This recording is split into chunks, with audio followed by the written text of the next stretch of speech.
All important T20 world cup final అయితే ఈ రోజు జరగనుంది. ఇండియా వర్సెస్ న్యూజిలాండ్ అహ్మదాబాద్ లో. మన వాళ్ళు మళ్ళీ హిస్టరీ క్రియేట్ చేస్తారా? ఒక వరుసగా 2 సార్లు T20 వరల్డ్ కప్ కొట్టి, లేదంటే మనకి శాపంలా తగులుకున్న అహ్మదాబాద్ గ్రౌండ్ లో మళ్ళీ ఓడిపోతారా అనేది అయితే ఈ రోజు సాయంత్రం అయితే తెలిసిపోతుంది. ఇంకా ఈ వీడియోలో వచ్చేపాటికైతే మనం ఇండియా ప్లాన్స్ ఏమై ఉంటాయి, ఇండియా ప్రాబుల్ 11 ఏమై ఉంటుంది, అసలు పిచ్ కండిషన్స్ ఎలా ఉంటాయి, అసలు ఏ పిచ్ యూజ్ చేస్తున్నారు, అసలుకి బ్యాటర్స్ బలాలేంటి, హీనతలేంటి, అసలు న్యూజిలాండ్ ఎలా వస్తారు, అసలుకి ప్రాబుల్ టీమ్ 11 ఏమైతే ఉంటుంది అనేది అయితే ఖచ్చితంగా అయితే మాట్లాడేసుకుందాం. ఫస్ట్ ఆఫ్ ఆల్ ఇండియా గురించి మాట్లాడుకోవాలంటే మనం కనుక ఈ T20 వరల్డ్ కప్ కొడితే ఇది ఒక రికార్డ్ అండి. ఎందుకంటే ఇంతవరకు T20 వరల్డ్ కప్స్ లో హోమ్ గ్రౌండ్ లో ఏ టీము T20 వరల్డ్ కప్స్ లో ఏ టీము విన్ అవ్వలేదు, ప్లస్ ఏ టీము 3 సార్లు కప్పు కొట్టలేదు, plus A team back to back T20 world cups కొట్టలేదు. ఈ డికేడ్ వచ్చేపాటికి ఈ 2021 నుంచి చూసుకున్నట్టయితే మన వాళ్ళకి వరల్డ్ కప్స్ లో అయితే చాలా అంటే చాలా మంచి పర్ఫార్మెన్స్. ఓవరాల్ గా మనం 2023 వరల్డ్ కప్ నుంచి అయితే చూసుకున్నట్టయితే మనం 32 మ్యాచెస్ ఆడితే 30 మ్యాచెస్ గెలిచాం. ఆ 2 కూడా ఓడిపోయింది ఇదే అహ్మదాబాద్ గ్రౌండ్ లో. అండ్ అందరికీ తెలుసు ఆ 2 మ్యాచ్లు ఏంటో. రీసెంట్ గా జరిగిన south Africa match and one of the మనకి కళ్ళలో కూడా గుర్తొచ్చే ఇండియా వర్సెస్ ఆస్ట్రేలియా మ్యాచ్ అయితే ఓడిపోయాం 2023 వరల్డ్ కప్ ఫైనల్ లో అయితే. ప్లస్ ఇండియాకి ఒక హిస్టరీ క్రియేట్ చేసరికి ఇది ఒక మంచి ఛాన్స్. ఎందుకంటే మనం 2023 వరల్డ్ కప్ ఫైనల్ నుంచి చూసుకుంటే 2023 world cup final, 2024 T20 world cup final గెలిచాము, 2025 ఛాంపియన్స్ ట్రోఫీ గెలిచాము, అండ్ ప్లస్ ఇప్పుడు 2026 లో T20 వరల్డ్ కప్ లో కూడా ఫైనల్ వచ్చేస్తాం. బ్యాక్ టు బ్యాక్ 4 ఫైనల్స్ ఆడుతున్న ఏకైక టీం అయితే మనదే. అండ్ ప్లస్ ప్రెసెంట్ అయితే T20 వరల్డ్ కప్ మన దగ్గరే ఉంది, అండర్-19 వరల్డ్ కప్ మన దగ్గరే ఉంది, ఉమెన్ వరల్డ్ కప్ అయితే కూడా మన దగ్గరే ఉంది. ఇది ఒక హిస్టరీ మన వాళ్ళు ఒకవేళ కనుక గెలిస్తే. అండ్ ఆల్రెడీ హిస్టరీ, ఎందుకంటే బ్యాక్ టు బ్యాక్ 4 ఫైనల్స్ అయితే ఇంతవరకు ఎవరు అయితే రాలేదు. ఓకే, ఇంక సాయంత్రం రాకైతే వెయిట్ చేద్దాం. మన వాళ్ళు హిస్టరీ క్రియేట్ చేస్తారా, చేయరా, లేదంటే మన అహ్మదాబాద్ గ్రౌండ్ శాపం వల్ల మళ్ళీ ఈసారి కూడా దొబ్బెడతారా అని చెప్పేసి. అండ్ ప్లస్ ఏంటంటే ఈసారి BCCI and team management and Indian cricket team అయితే ఒక మొత్తం లైక్ ఈ శాపం లైక్ అహ్మదాబాద్ ఉన్న కర్స్ అయితే మొత్తం తొలగించాలని చెప్పేసి ప్రీవియస్ రూమ్ ఏవైతే ఉపయోగించేశారో లైక్ డ్రెస్సింగ్ రూమ్స్ గానీ, హోటల్స్ గానీ అన్ని మార్చేస్తున్నారు. ఎందుకంటే మళ్ళీ 2023 వరల్డ్ కప్ రిపీట్ అవ్వకూడదు అని చెప్పేసి చాలా అంటే చాలా ప్రయత్నం అయితే జరుగుతుంది.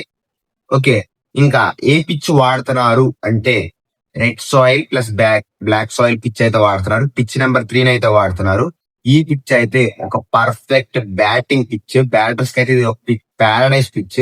ఎందుకంటే black soil plus red soil అయితే ఫ్లాట్ ట్రాక్, బ్యాటింగ్ అయితే చాలా అంటే చాలాగా అనుకూలించింది. ఒకవేళ మన వాళ్ళు కనుక టాస్ గెలిచి ఫస్ట్ అయితే బ్యాటింగే తీసుకోవాలి. ఎందుకంటే ఈ పిచ్ మీద యాంటీ డ్యూ స్ప్రే అయితే కూడా వాడుతున్నారు. మ్యాక్సిమం డ్యూ వచ్చే ఛాన్స్ కూడా లేదని అనుకుంటా.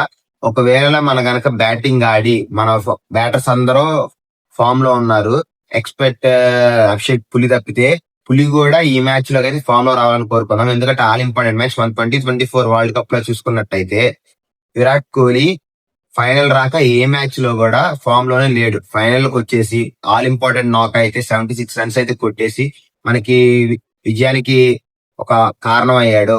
పులి కూడా ఈ మ్యాచ్ లో గనక స్కోర్ చేస్తే మాత్రం ఖచ్చితంగా మనం కప్ అయితే కొట్టగలం.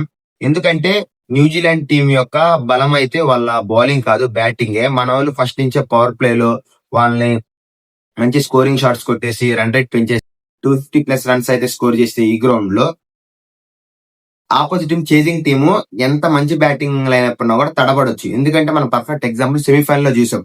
ఒక పక్కన వికెట్స్ పడిపోయినప్పటికీ జాకబ్ బెథెల్, విల్ జాక్స్ అయితే ఒక మంచి పార్ట్నర్షిప్ తో రాణించారు. కానీ చివరిలో వాళ్ళైతే తడబడ్డారు. ఎందుకంటే మనకి బుమ్రా ఉన్నాడు. అట్లీస్ట్ బుమ్రాకి 16 to 20 అవర్స్ 2 అవర్స్ ఉంటాయి.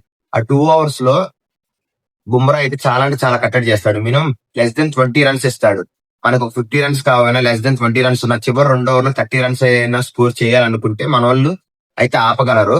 సో మన వాళ్ళు ఫస్ట్ టాస్ గెలిచిన బ్యాటింగ్ తీసుకొని, ఎందుకంటే ఇది ఒక మంచి బ్యాటింగ్ పిచ్ కాబట్టి మంచి రన్స్ స్కోర్ బోర్డు మీద పెడితే మన వాళ్ళు అయితే గెలిచే ఛాన్స్ చాలా అంటే చాలా హైగా ఉంది.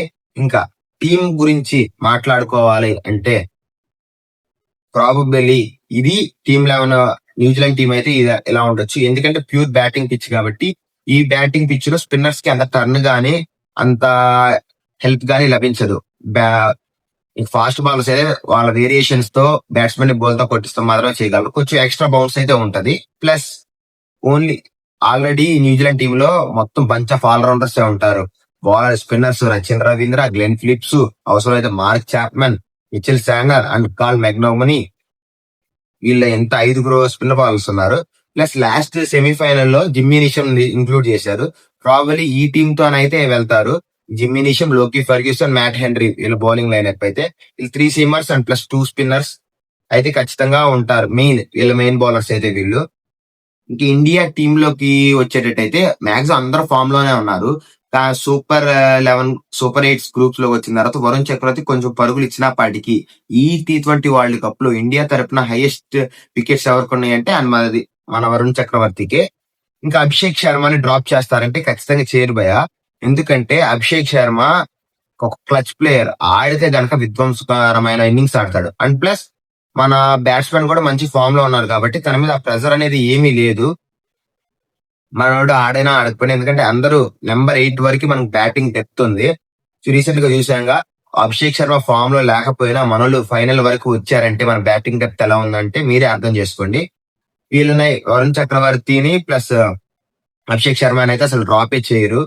మనోళ్ళు కనుక ఒకవేళ టాస్ ఓడిపోయి గానీ టాస్ గెలిచిన గానీ బ్యాటింగ్ ఫస్ట్ అయితే చేస్తే అభిషేక్ శర్మ జస్ట్ 6 ఓవర్స్ వరకు ఉంటే చాలు, పవర్ ప్లే వరకు ఉంటే చాలు ఎంత విధ్వంసం సృష్టిస్తాడో మనకు తెలుసు. పవర్ ప్లే లో గనక ఒక మంచి పవర్ ప్లే వస్తే ఈజీగా 230+ రన్స్ అయితే స్కోర్ చేయగలరు ఇండియా బ్యాటింగ్ డెప్త్ కి.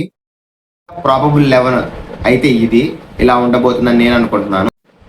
ఇంకా అహ్మదాబాద్ పిచ్ లో యావరేజ్ స్కోర్ ఇచ్చేపాటికి 189 రన్స్ ఇస్తుంది.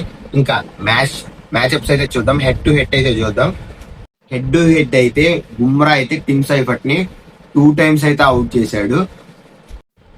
మిచెల్ శాంట్నర్ స్కై అయితే చాలా అంటే చాలా ఇంట్రెస్టింగ్ ఉంది. ఎందుకంటే మిచెల్ శాంట్నర్ సూర్యకుమార్ యాదవ్ ని 5 times అయితే అవుట్ చేశాడు. హైయెస్ట్ మిచెల్ శాంట్నర్ కెరియర్ లోనే ఒక బ్యాట్స్మెన్ ఇన్ టైం అవుట్ చేస్తాం అనేది అంటే అది సూర్యకుమార్ యాదవ్ నే. వీళ్ళ మ్యాచ్అప్ అయితే చాలా అంటే చాలా బాగుండేది. ఇంకా రచిన్ రవీంద్ర వర్సెస్ హార్దిక్ పాండే గురించి మనకు తెలిసిందే. షార్ట్ బాల్స్ అయితే చాలా అంటే చాలా బాగా అటాక్ చేస్తాడు పవర్ ప్లే లో.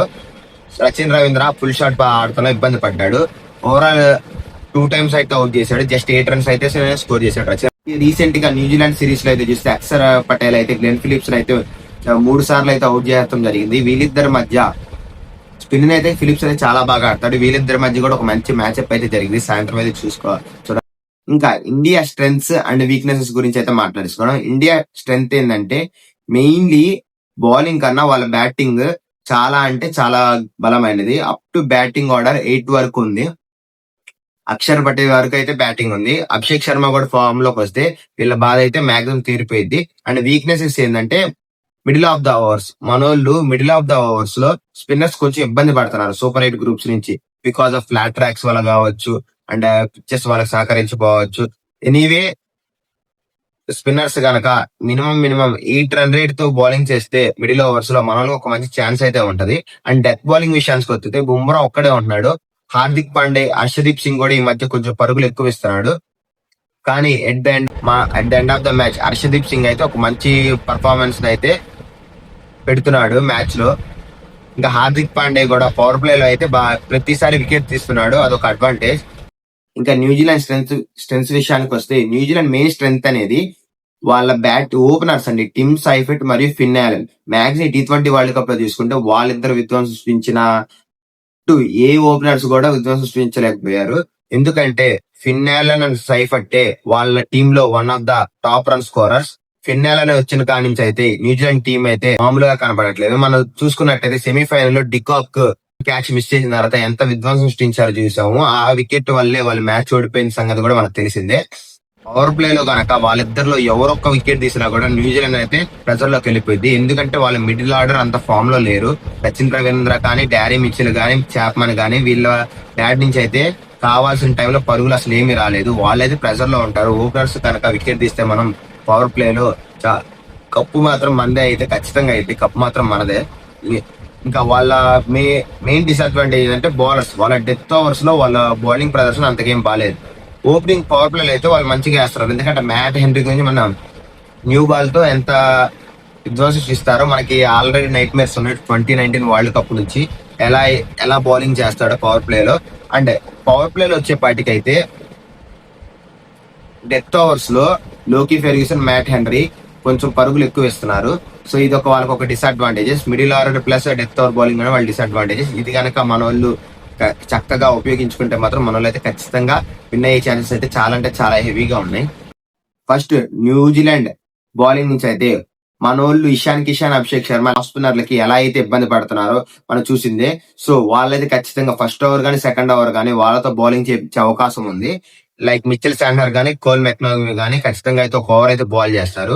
ఇంకా మ్యాట్ హెన్రీ అయితే 2 ఓవర్స్ బాల్ చేస్తాడు. అండ్ జిమ్మీ నీషో, ఫెర్గ్యూసన్ చొరో ఒక ఓవర్ అయితే బాల్ చేస్తారు. మిడిల్ ఓవర్స్ లో శాంట్నర్, కోల్ అండ్ ఫెర్గ్యూసన్ అయితే వీళ్ళు వేస్తారు. And last 5 overs important phase లో అయితే ఖచ్చితంగా ఒక ఓవర్ మిచెల్ శాంట్నర్ వేసి Lockie Ferguson, Jimmy Neesham and Matt Henry అయితే ఖచ్చితంగా బాల్ చేస్తారు. తరపున అయితే స్టార్ట్ చేసిన హర్షదీప్ సింగ్ పవర్ ప్లే లో హార్దిక్ పాండే, హర్షదీప్ సింగ్ చొరో 2 ఓవర్ అయితే ఖచ్చితంగా వేస్తారు. బుమ్రా ఒక ఓవర్ అండ్ వరుణ్ చక్రవర్తి ఒక ఓవర్ అయితే ఖచ్చితంగా వేస్తారు. ఇది ఫస్ట్ నుంచి మనకు తెలిసిందే. ఇంకా మిడిల్ ఆఫ్ ద ఓవర్స్ లో వరుణ్ చక్రవర్తి, అక్షర్ పటేల్ అండ్ హార్దిక్ పాండ్యా గానీ బుమ్రా గానీ ఒక ఓవర్ అయితే ఖచ్చితంగా వేసింది. ఇంకా ఫైనల్ 5 ఓవర్స్ లో అక్షర్ పటేల్ కనుక ఖచ్చితంగా ఒక ఓవర్ వేస్తాడు, లేదా 16 or 17. అండ్ బుమ్రాకి 2, హర్షదీప్ 1, హార్దిక్ 1 అయితే ఖచ్చితంగా ఉంటాయి ఓవర్స్.